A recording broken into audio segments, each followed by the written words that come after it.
Now turn to Section 1. Section 1. You will hear a conversation between the director of a childcare centre and a parent enrolling her child in the centre. First, you have some time to look at questions 1 to 6.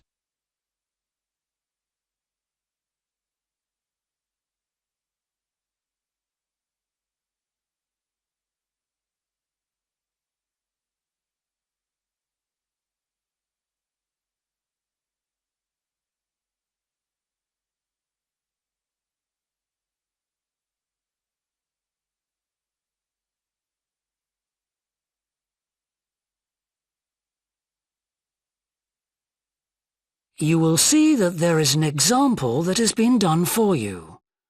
On this occasion only, the conversation relating to this will be played first. Good morning. Welcome to the Early Learning Childcare Centre. How may I help you? Hi, I spoke to you last week about enrolling my daughter for next year. Oh, yes. I'll just get some details from you. So, you're her mother? That's right. And can I have your name? It's Carol Smith. The parent's name is Carol Smith, so Smith has been written in the space. Now we shall begin. You should answer the questions as you listen, because you will not hear the recording a second time. Listen carefully and answer questions 1 to 6. Good morning. Welcome to the Early Learning Childcare Centre. How may I help you? Hi, I spoke to you last week about enrolling my daughter for next year. Oh, yes. I'll just get some details from you. So, you're her mother? That's right. And can I have your name? It's Carol Smith. And your daughter's name? It's Kate. Now, we have several groups at the centre and we cater for children from 3 to 5 years old. How old is your daughter? She's 3 now, but she turns 4 next month. I'll put 4 down because that's how old she'll be when she starts. Fine. She's so excited about her birthday and coming to the centre. Oh, that's good to hear. And what's your address? It's 46 Wombat Road. That's W-O-M-B-A-T. Woodside 4032. And what's the phone number? Oh, it's 3345 9865. So, have you decided on the days you would like to bring your daughter here? I'd prefer Monday and Wednesday if possible. I'll check. Monday's fine, but I think the centre is already full for Wednesday. Yes. Sorry, it seems to be a very popular day. We can offer you a Thursday or a Friday as well. Oh dear. I suppose Thursday would be all right because she has swimming on Friday. OK, got that. Because a lot of parents work, we do offer flexible start and finish times. We're open from 7:30 in the morning until 6 o'clock at night. What time would you like your daughter to start? I need to get to work in the city by 9, so I'll drop her off at 8:30. You're pretty close to the city here, so that should give me plenty of time to get there. That's fine. Now, we also need to decide which group she'll be in. We have 2 different groups and they're divided up according to age. There's the green group, which is for 3 to 4-year-olds, and then there's the red group, which is for 4 to 5-year-olds. She's quite mature for her age and she can already write her name and read a little. Well, I'll put her in the red group and we can always change her to the green one if there are any problems. That sounds fine. OK, let's move on to meals. We can provide breakfast, lunch and dinner. As she's finishing pretty early, she won't need dinner. Will you give her breakfast before she comes? Yes, she'll only need lunch. Before you hear the rest of the conversation, you have some time to look at questions 7 to 10.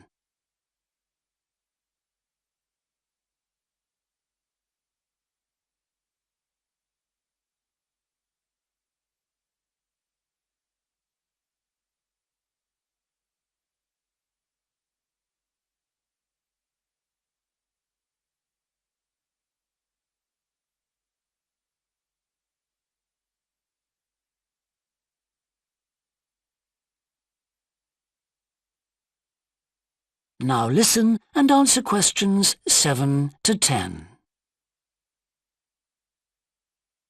Now, does she have any medical conditions we need to know about? Does she have asthma or any hearing problems, for example? No, but she does need to wear glasses. Oh, I'll make a note of that. Yeah, she's pretty good about wearing them. She can't see much without them. Right. OK. Now, I also need emergency contact details. So what sort of information do you need? Just the name and number of a friend or family member we can contact in case we can't get hold of you at any time. OK. That'd better be my sister, Jenny Ball. Uh-huh. That's B-A-L-L. Her phone number is 33467523. Great. So she is the child's aunt?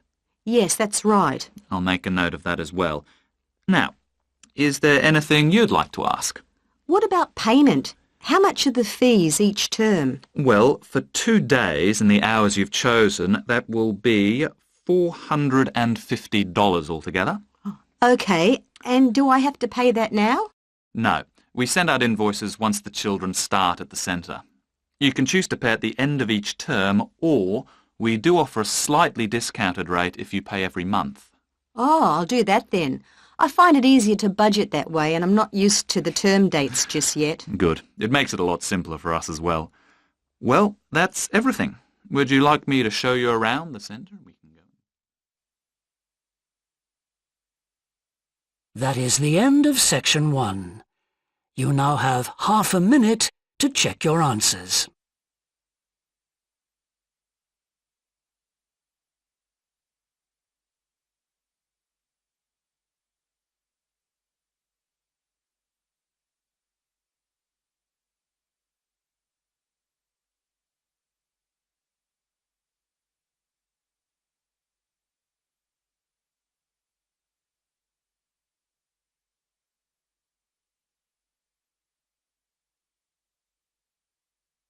Now turn to section 2.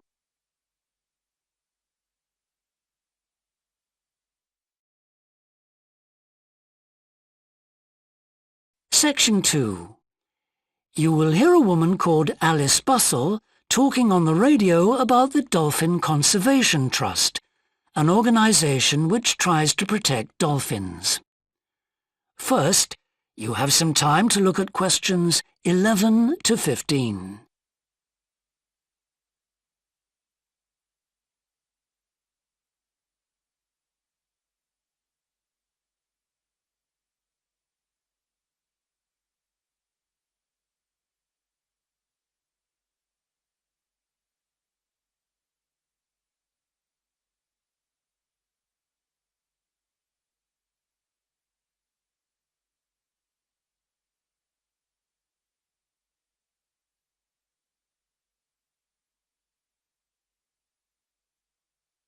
Now listen carefully and answer questions 11 to 15. Today we're pleased to have on the show Alice Bussell from the Dolphin Conservation Trust. Tell us about the trust, Alice. Well, obviously its purpose is to protect dolphins in seas all around the world. It tries to raise people's awareness of the problems these marine creatures are suffering because of pollution and other threats. It started 10 years ago and it's one of the fastest growing animal charities in the country, although it's still fairly small compared with the big players in animal protection. We're particularly proud of the work we do in education. Last year we visited a huge number of schools in different parts of the country, going round to talk to children and young people aged from 5 to 18. In fact, about 35% of our members are children. Oh. The charity uses its money to support campaigns, for example, for changes in fishing policy and so forth. It hopes soon to be able to employ its first full-time biologist with dolphin expertise to monitor populations. Of course, many people give their services on a voluntary basis, and we now have volunteers working in observation, office work and other things. I should also tell you about the award we won from the Charity Commission last year for our work in education. Although it's not meant an enormous amount of money for us, it has made our activities even more widely publicised and understood. In the long term, it may not bring in extra members, but we're hoping it'll have this effect. Is it possible to see dolphins in UK waters? Yes, in several locations. And we have a big project in the east part of Scotland. This has long been a haven for dolphins because it has very little shipping. However, that may be about to change soon because oil companies want to increase exploration there. We're campaigning against this because although there'll be little pollution from oil, exploration creates a lot of underwater noise. It means the dolphins can't rest and socialise. This is how I became interested in dolphin conservation in the first place. I had never seen one, and I hadn't been particularly interested in them at school.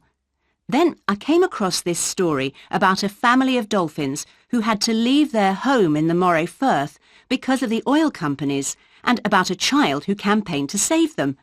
I couldn't put the book down. I was hooked. Before you hear the rest of the talk, you have some time to look at questions 16 to 20.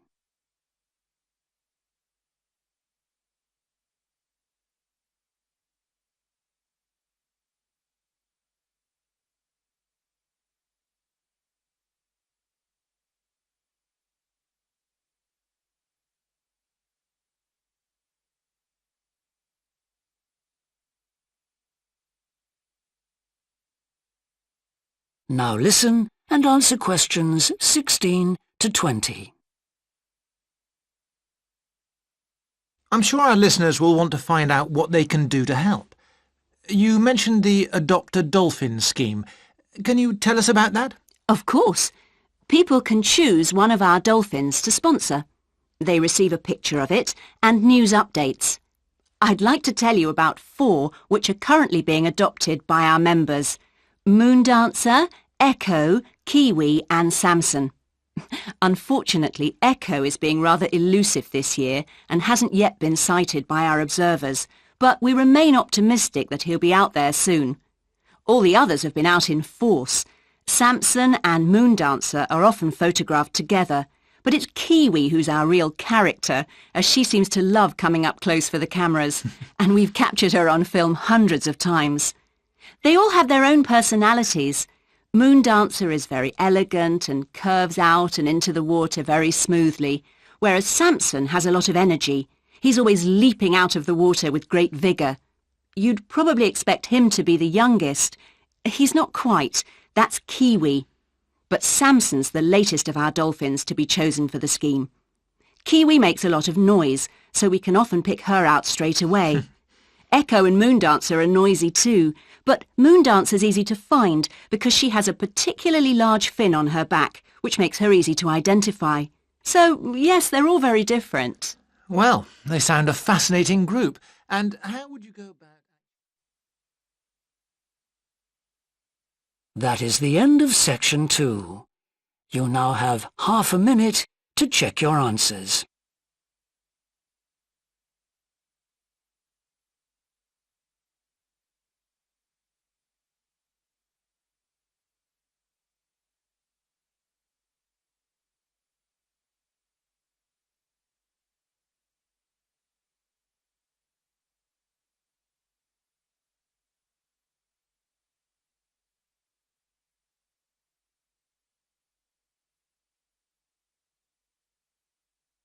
Now turn to section 3.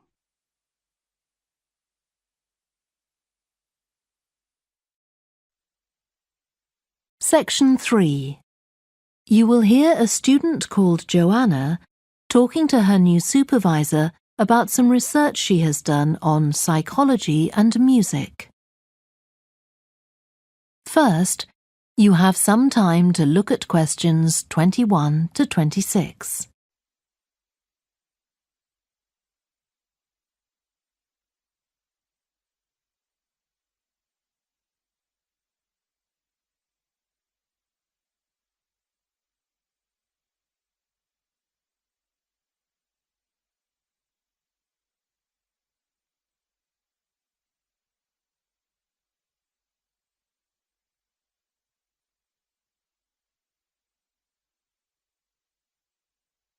Now listen carefully and answer questions 21 to 26. Hi, Joanna. Good to meet you. Now, before we discuss your new research project, I'd like to hear something about the psychology study you did last year for your master's degree. So, how did you choose your subjects for that? Well, I had 6 subjects, all professional musicians and all female. 3 were violinists, and there was also a cello player and a pianist and a flute player. They were all very highly regarded in the music world, and they'd done quite extensive tours in different continents, and quite a few had won prizes and competitions as well. And they were quite young, weren't they? Yes, between 25 and 29. The mean was 27.8. I wasn't specifically looking for artists who'd produced recordings, but this is something that's just taken for granted these days, and they all had. Right. Now, you collected your data through telephone interviews, didn't you? Yes. I realised if I was going to interview leading musicians, it'd only be possible over the phone because they're so busy.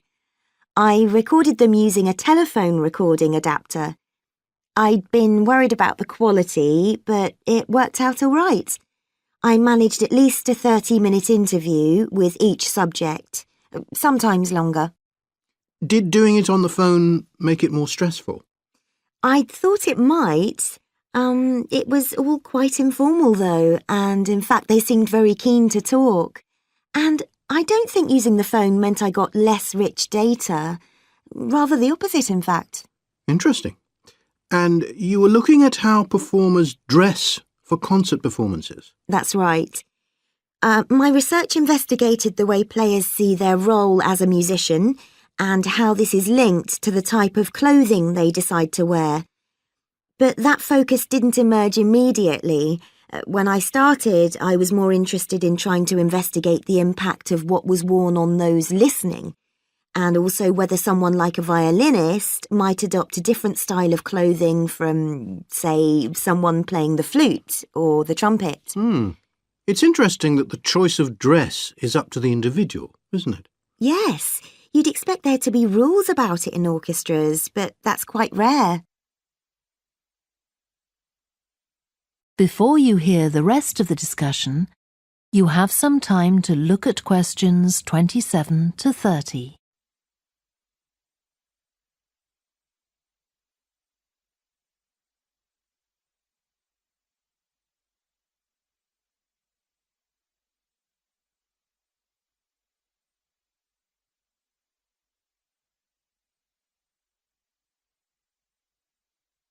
Now listen and answer questions 27 to 30. You only had women performers in your study. Was that because male musicians are less worried about fashion? I think a lot of the men are very much influenced by fashion, but in social terms, the choices they have are more limited. They'd really upset audiences if they strayed away from quite narrow boundaries. Now, popular music has quite different expectations. Did you read Mike Frost's article about the dress of women performers in popular music? No. Well, he points out that a lot of female singers and musicians in popular music tend to dress down in performances and wear less feminine clothes, like jeans instead of skirts. And he suggests this is because otherwise they'd just be discounted as trivial. But you could argue they're just wearing what's practical. I mean, a pop music concert is usually a pretty energetic affair. Yes, he doesn't make that point, but I think you're probably right. I was interested by the effect of the audience at a musical performance when it came to the choice of dress. The subjects I interviewed felt this was really important. It's all to do with what we understand by performance as a public event. They believed the audience had certain expectations, and it was up to them as performers to fulfil these expectations, to show a kind of esteem. They weren't afraid of looking as if they'd made an effort to look good. I think in the past, the audience would have had those expectations of one another too, but that's not really the case now. Not in the UK, anyway. No. And I also got interested in what sports scientists are doing too with regard to clothing. Musicians are quite vulnerable physically, aren't they? Because the movements they carry out are very intensive and repetitive, so I'd imagine some features of sports clothing could safeguard the players from the potentially dangerous effects of this sort of thing. Yes, but musicians don't really consider it. They avoid clothing that obviously restricts their movements, but that's as far as they go. Anyway, coming back to your own research, do you have any idea where you're going from here? I was thinking of doing a study using an audience, including... That is the end of section 3. You now have half a minute to check your answers.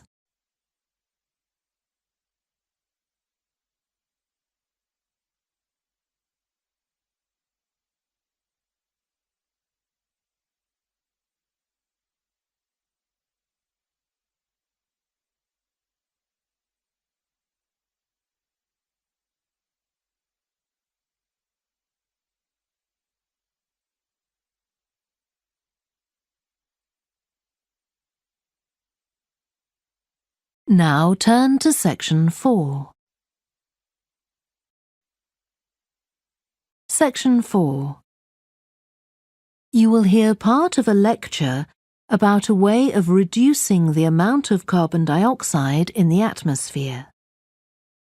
First, you have some time to look at questions 31 to 40.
Now listen carefully and answer questions 31 to 40.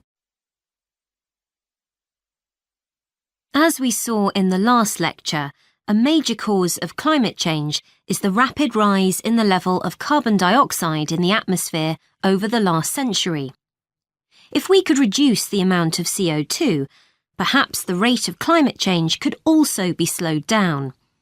One potential method involves enhancing the role of the soil that plants grow in with regard to absorbing CO2.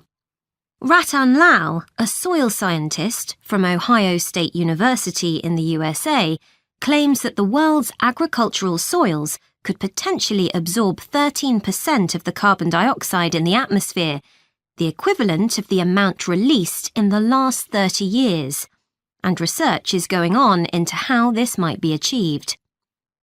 Lal first came to the idea that soil might be valuable in this way, not through an interest in climate change, but rather out of concern for the land itself and the people dependent on it. Carbon-rich soil is dark, crumbly and fertile and retains some water. But erosion can occur if soil is dry, which is a likely effect if it contains inadequate amounts of carbon. Erosion is of course bad for people trying to grow crops or breed animals on that terrain. In the 1970s and 80s, Lal was studying soils in Africa so devoid of organic matter that the ground had become extremely hard, like cement. There he met a pioneer in the study of global warming who suggested that carbon from the soil had moved into the atmosphere. This is now looking increasingly likely. Let me explain. For millions of years, carbon dioxide levels in the atmosphere have been regulated, in part, by a natural partnership between plants and microbes, tiny organisms in the soil. Plants absorb CO2 from the air and transform it into sugars and other carbon-based substances. While a proportion of these carbon products remain in the plant, some transfer from the roots to fungi and soil microbes, which store the carbon in the soil. The invention of agriculture some 10,000 years ago disrupted these ancient soil-building processes and led to the loss of carbon from the soil. When humans started draining the natural topsoil and ploughing it up for planting, they exposed the buried carbon to oxygen. This created carbon dioxide and released it into the air. And in some places, grazing by domesticated animals has removed all vegetation, releasing carbon into the air. Tons of carbon have been stripped from the world's soils, where it's needed, and pumped into the atmosphere. So, what can be done? Researchers are now coming up with evidence that even modest changes to farming can significantly help to reduce the amount of carbon in the atmosphere. Some growers have already started using an approach known as regenerative agriculture.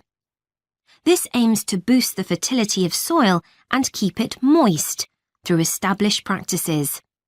These include keeping fields planted all year round and increasing the variety of plants being grown. Strategies like these can significantly increase the amount of carbon stored in the soil, so agricultural researchers are now building a case for their use in combating climate change.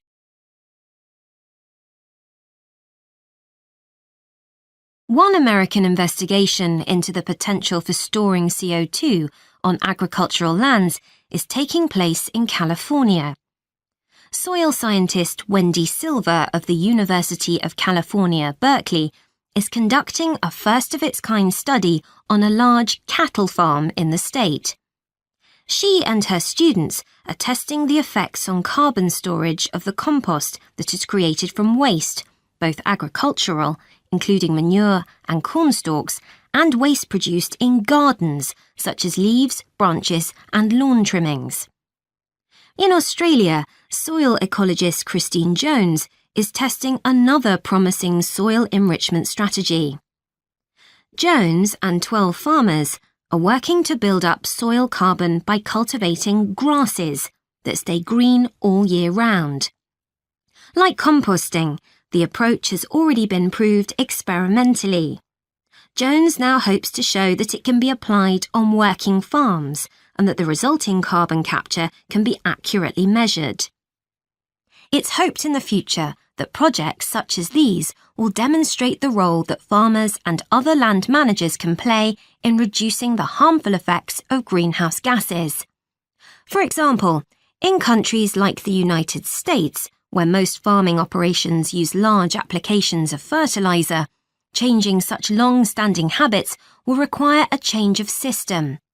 Ratan Lal argues that farmers should receive payment, not just for the corn or beef they produce, but also for the carbon they can store in their soil.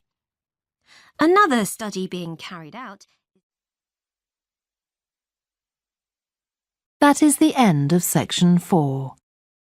You now have half a minute to check your answers.